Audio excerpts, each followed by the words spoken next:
आने वाले समय में अब हरियाणा के गांव गांव में बीजेपी और जेजेपी के लोगों को अब गांव में एंट्री नहीं करने दी जाएगी।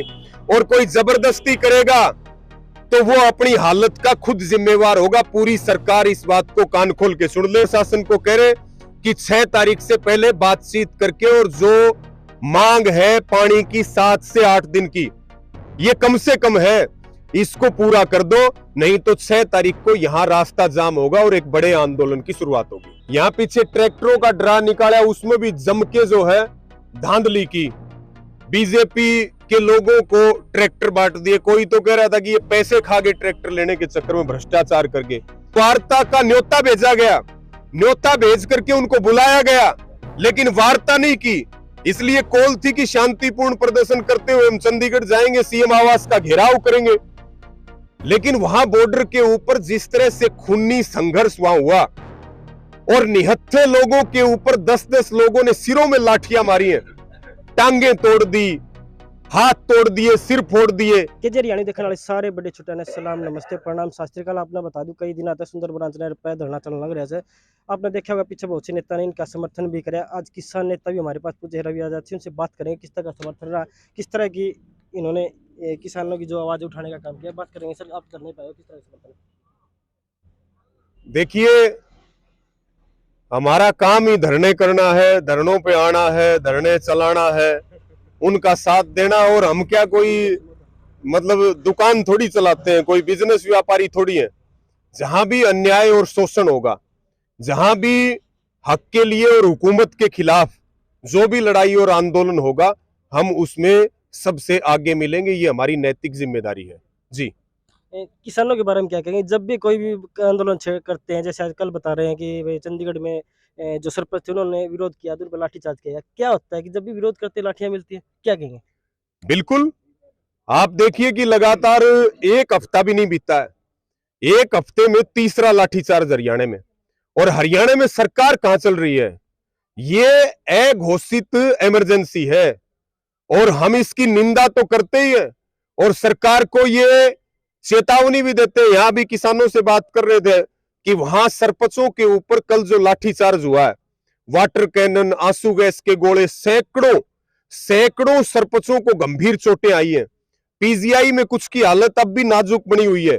और हम उस आंदोलन के पहले दिन से साथ थे, क्योंकि वो गांव और देहात को बचाने का आंदोलन है, वो पंचायती राज के एक्ट को, ग्राम पंचायतों को बचाने का आंदोलन है। लेकिन सरकार ने बातचीत नहीं करी और लाठीचार्ज होने के बाद दुष्यंत चौटाला कह रहे हैं कि वार्ता से समाधान निकलते हैं। भाई, जब देवेंद्र बबली ने पूरा बखेड़ा खड़ा किया, आप उसी से वार्ता करवा रहे हो सरपंचों की, समाधान कैसे निकलेगा? क्यों मुख्यमंत्री और उप मुख्यमंत्री ने वार्ता नहीं की? क्यों जब पंचकुला में हजारों किसान जुटे तो उनको वार्ता का न्योता भेजा गया, न्योता भेज करके उनको बुलाया गया, लेकिन वार्ता नहीं की। इसलिए कॉल थी कि शांतिपूर्ण प्रदर्शन करते हुए हम चंडीगढ़ जाएंगे, सीएम आवास का घेराव करेंगे। लेकिन वहां बॉर्डर के ऊपर जिस तरह से खूनी संघर्ष वहां हुआ और निहत्थे लोगों के ऊपर 10-10 लोगों ने सिरों में लाठियां मारी हैं, टांगे तोड़ दी, हाथ तोड़ दिए, सिर फोड़ दिए। बहनों की हालत सोशल मीडिया पे आपने देखे कैसे फोटो और वीडियो वायरल हो रहे थे। तो हम हरियाणा में बहुत गुस्सा है और हम आपके माध्यम से भी ये बात कह रहे हैं कि जैसा वहां सरपंचों का के साथ जो व्यवहार हुआ है और किसानों के साथ जो व्यवहार होता है, ऐसा ही व्यवहार आपके साथ गांव में होगा, इस बात को भूलना मत। और इसलिए यह भी तय है, आने वाले समय में अब हरियाणा के गांव गांव में बीजेपी और जेजेपी के लोगों को अब गांव में एंट्री नहीं करने दी जाएगी। और कोई जबरदस्ती करेगा तो वो अपनी हालत का खुद जिम्मेवार होगा। पूरी सरकार इस बात को कान खोल के सुन ले। वहां पक्का मोर्चा भी लग गया, आंदोलन भी चल रहा है। और जब तक ये ई टेंडरिंग और राइट टू रिकॉल वापिस नहीं होगी, तब तक आंदोलन चलता रहेगा। और राइट टू रिकॉल सरपंचों पे क्यों, एमपी एमएलए पे क्यों नहीं? एजुकेशन का मुद्दा है, वो केवल सरपंच पे क्यों, वो जो है एमपी एमएलए पे क्यों नहीं है? और ये जो लाठीचार्ज है, ये गांव की अस्मिता पे हमला है, ये हमारी पगड़ी के ऊपर हमला है।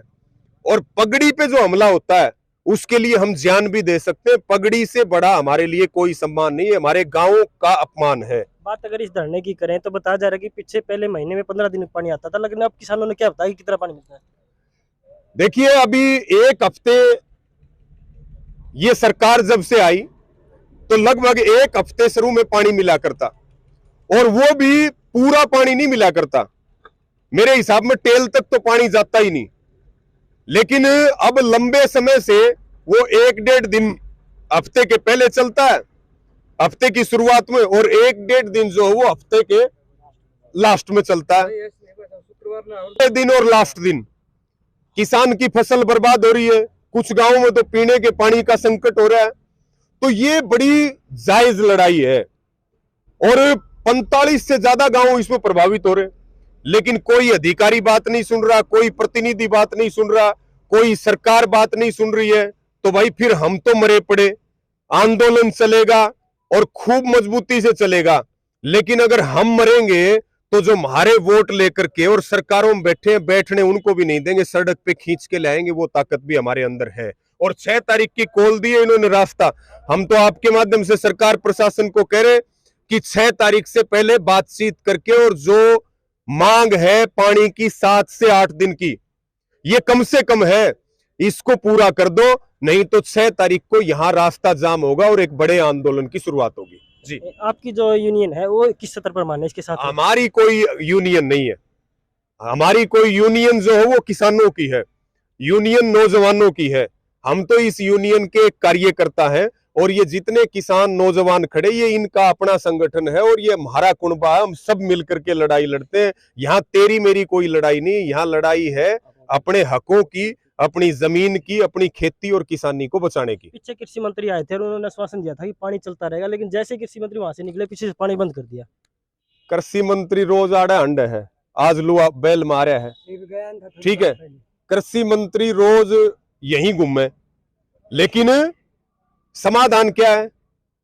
यहां पीछे ट्रैक्टरों का ड्रा निकाला, उसमें भी जम के जो है धांधली की। बीजेपी के लोगों को ट्रैक्टर बांट दिए। कोई तो कह रहा था कि ये पैसे खा गए ट्रैक्टर लेने के चक्कर में, भ्रष्टाचार करके। कृषि मंत्री का कीमे सौदा नहीं, ना यहां अधिकारियों के पल्ले कुछ है, ना जिले के डीसी के पल्ले कुछ है, ना जो है इन मंत्रियों के पल्ले कुछ है। सारी पावर चंडीगढ़ में है, और चंडीगढ़ की सारी पावर दिल्ली में धरी है। इन बातों का सबका पता है, और हमें पता है इस सरकार को मुंह की खाने की आदत है। ये वो सरकार है जो 100 जूते भी खागी, 100 प्याज भी खागी, और हमने इनका इलाज करने का बेरा है। आप एक बार मांग ना मानने दो, आंदोलन लंबा चलेगा तो इनका बढ़िया इलाज करेंगे, जो हर जगह करते आए हैं। लेकिन जब वोट पड़ते हैं ना, तो 2-2 वोटों के लिए लोग घर घर होले हैं। लेकिन आड़े इतने किसान है, कितने दिन तक धरना देखे बैठे, ना तो यहाँ का स्थानीय विधायक है, ना सांसद आया अभी तक। ये बड़ी बात है। सांसद तो क्यों आओगा भाई, क्यों आओगा सांसद? सांसद ने तो कही थी मैंने वोटे ना दियो तुम। वो तो गलती हमारी है, वो हम अपनी गलती एक्सेप्ट करते हैं कि जब जो सांसद बन रहा है उसने मना कराया था भाई मैंने वोट मत दियो, उसके बाद भी हमने वोट दिया, तो उसको हम क्या उलाना दे सकते हैं? पूछ लो भाई, दे सकते हैं क्या कोई उलाना? एक बार बोल के बताओ, ठीक है। और यो सौदा एमएलए का बोला भाई मोदी आओगा, खट्टर आओगा, दुष्यंत आओगा, ये होगा वो होगा, हमारा नाश करके छोड़ दिया। 5100 रुपए पेंशन की बात थी, 250 रुपए बढ़ाए हैं, 5 लाख लोगों की पेंशन काट दी। ये सरकार तो वो है, चाहे तो पजामा पहन लो, चाहे पजामा काट की जो है, चाहे मंडासा मार लो, रहेगी एक चीज, इनका सारों का इलाज करेंगे। ईब ठीक सूत आ रहा है, अभियान चलेगा, और इनका तो ऐसा काम कर देंगे ये गांवों में जो है ना बैठने के लायक भी नहीं रहेंगे, आना तो बहुत दूर की बात है। जी जी सर, देखिए ये थे यहाँ के जो किसान जो नेता था, उनका साफ तौर पर कहना था कि 6 तारीख लग अगर हमारी बातें मान ली तो ठीक है, वरना पूरा का पूरा रोड जाम कर दिया जाएगा। आखिर ये तो टाइम ही बताएगा कि 6 तारीख को इनका रोड जाम होगा या प्रशासन के साथ में इनकी बातचीत हो जाएगी। आज के लिए इतना ही, कल मिलते हैं किसी और वीडियो के तक, तब तक के लिए सलाम, नमस्ते, प्रणाम।